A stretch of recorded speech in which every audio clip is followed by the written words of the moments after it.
Joining us now, Ken Dilanian, intelligence and national security reporter for NBC News, Betsy Woodruff, politics reporter for The Daily Beast, and Mika Owyang, former House Intelligence Committee staff member and vice president for the National Security Program at The Third Way. And Ken Dilanian, I want to go to your reporting for NBC News about these Paul Manafort notes. Walk us through that. Sure, Lawrence. Well, one of the most interesting things about it is that we learned that Paul Manafort, while he seemed to be on his phone during the meeting, according to some of the participants, he was actually taking notes on his phone.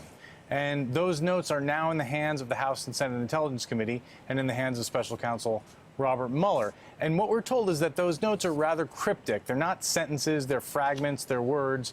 But some of those words included a reference to the Republican National Committee, as you said, and a reference to political donations.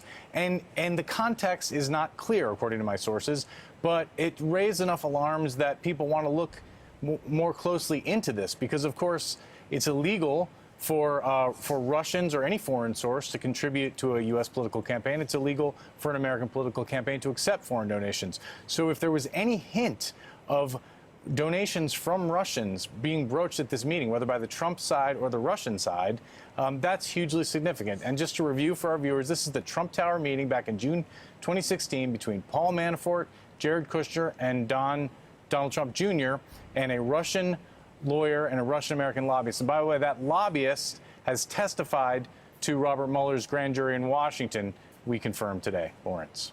Betsy, I want to go to your reporting on the IRS teaming up with Mueller. And I just want to clarify for the audience that if Donald Trump was under an audit last year, no evidence that he was at all, but if he's been under an audit, that does not mean that in an audit, the Criminal Investigations Unit is involved. They are not involved unless there is a reason to suspect there's criminal investigation worth doing.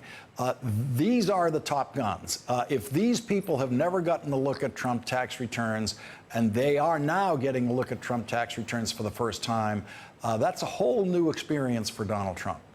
Without a doubt. This is a very elite, close-knit, highly skilled group of investigators. And in fact, one of my sources told me that Bob Mueller is a longtime fanboy, almost, of the Criminal Investigations Unit at the IRS. And the reason for that is because their work is so thorough. They produce investigative packages that are just, what I've been told, typically airtight, very easy for prosecutors to understand, easy to make sense of. They basically hand the prosecutors they work with a case on a platter. So Mueller and also one of his top deputies on the probe, Andy Weissman, have both had a lot of experience working with this small elite group of investigators. And what I was told is that it wasn't particularly surprising that Mueller brought them in because he holds them in such high regard.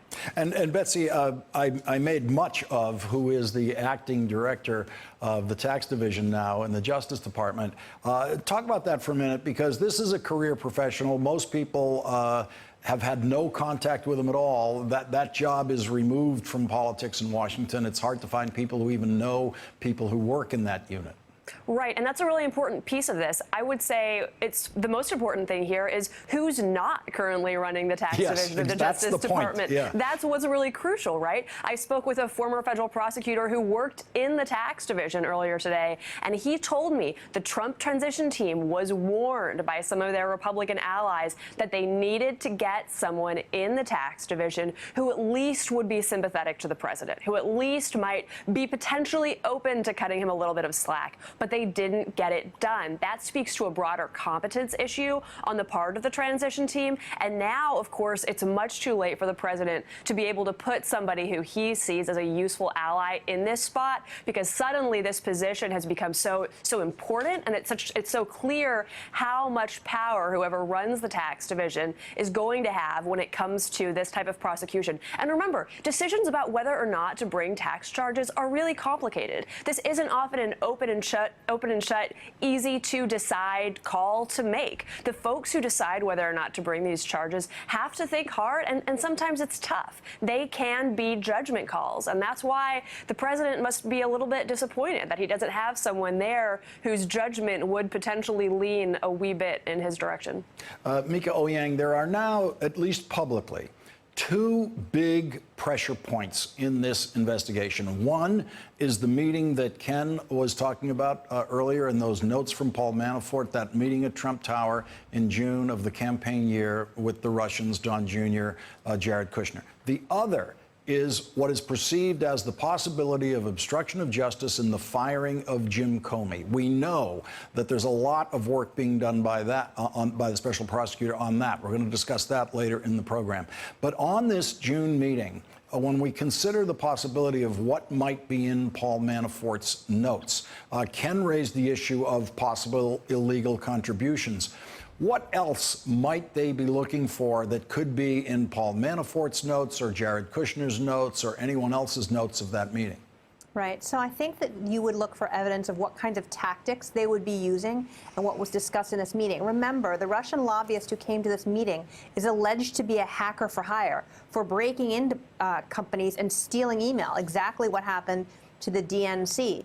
And also remember in this meeting, this is the meeting where Donald Trump on Air Force One dictated what the statement should be that his son put out. So now the president is personally involved, to the consternation of his aides who didn't want him to be involved in this.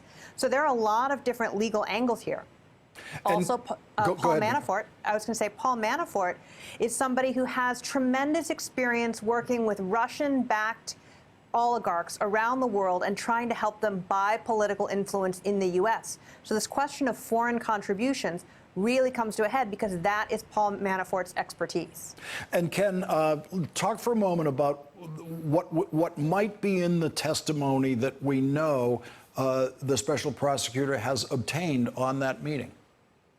Well, there are different stories about what that meeting could be, and many of them are equally damaging to the Trump case, because under one scenario, the lawyer and the lobbyist insist that they came to that meeting to talk specifically about a group of esoteric sanctions called the Magnitsky Act, and that they were presenting some information that really wasn't of much use to the Trump campaign.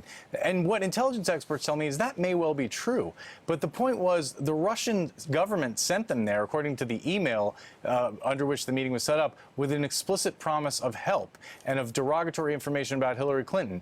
So they may have been patsies, many intelligence experts say, for a Russian operation that was designed to see whether the Trump campaign would take the bait, would agree to a meeting under the auspices of help from the Russian government, which they absolutely did. So that's one version of the meeting. Another version of the meeting is that substantive discussions about collusion were had. Now, obviously, the participants explicitly deny that. And I guess the third version of the meeting is it was totally innocent. It's exactly what both sides say it was, and Mueller's going to end up doing nothing with it. So those are really our three options as we consider this meeting, Lawrence.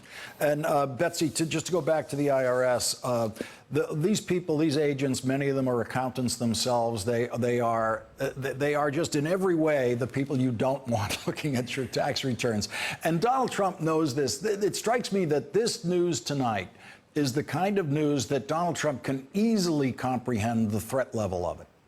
Without a doubt. This is sort of a return of the geeks moment almost. But these folks aren't sort of your stereotypical pencil-necked geek types. These are both highly intelligent people and highly experienced people who understand the way that the tax law works incredibly well. One of the things that a lot of these tax agents are extremely conversant in is the question of money laundering. Another issue that they're almost undoubtedly looking at relates to Paul Manafort's potential overseas bank accounts. One of the simplest ways that you can bring tax charges is if somebody doesn't disclose when they file their tax returns to the IRS that they have money in bank accounts overseas. It's called a check-the-box prosecution, and if you can prove, number one, that nobody checked the box disclosing they had that money, and number two, that they actually did have money in overseas bank accounts, then you have a slam-dunk case. And one thing that I've heard multiple times as I've been speaking to former federal prosecutors and other folks who understand this world is that that's probably Manafort's biggest legal liability. Of course, the president is going to get that. He's somebody who cares about tax law, who understands the way that your tax reforms can be used to depict you in a very unflattering light in court. So this is something I'm confident that has certainly raised stress levels among folks who get what's really going on and who are supportive of President Trump. And just before we close on this, raises the issue of the special prosecutor's cooperation cooperation with the New York State Attorney General once again, because if Paul Manafort's tax returns included New York State tax returns, if there was any untruth about the income, that appears on both tax returns. They're both untrue. And so you have a New York State income tax violation that could be prosecuted in place of or alongside the federal tax violation. And that's all about trying to avoid the president's ability to pardon on federal charges. We're going to have to leave it there for tonight. Ken Delaney and Betsy Woodruff, thank you both for joining us tonight. Mika, please stay with us. Hey there, I'm Chris Hayes from MSNBC. Thanks for watching MSNBC on YouTube. If you want to keep up to date with the videos we're putting out, you can click subscribe just below me or click over on this list to see lots of other great videos.